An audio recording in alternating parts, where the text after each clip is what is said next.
জামায়াতে ইসলামীর ছাত্র সংগঠন ছাত্র শিবির দেশের অন্যতম আলোচিত সংগঠন। ১৯৭৭ সালে প্রতিষ্ঠার পর থেকেই নানা চড়াই উতরাই উপেক্ষা করে এখন পর্যন্ত টিকে রয়েছে সংগঠনটি। এই সময়ে নিজেদের শক্তি জানান দেওয়া ও সংগঠনের পরিসর বাড়াতে দেশের বিভিন্ন স্থানে নানামুখী সভা সেমিনার করতে দেখা গেছে ছাত্র শিবিরকে।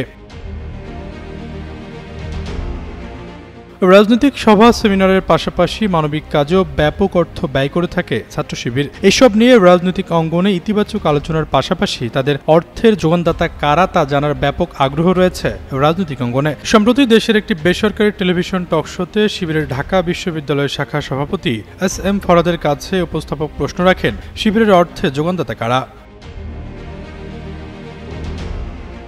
উপস্থাপকের প্রশ্নের খোলামেলা জবাব দেন শিবির নেতা। তিনি বলেন, ছাত্র শিবিরের অর্থ যোগানে সবচেয়ে বড় ভূমিকা রাখেন সংগঠনের সাবেক নেতারা। যারা শিবির করে তাদের নিয়মিত খোঁজ খবর রাখেন তারা। লেখাপড়া ঠিকঠাক চলছে কিনা, সঠিক পথে রয়েছে কিনা, এমনকি পড়ালেখা শেষে শিবির কর্মীদের ক্যারিয়ার গড়তেও সাবেক নেতারা তাদের সবটুকু দিয়ে সহায়তা করে।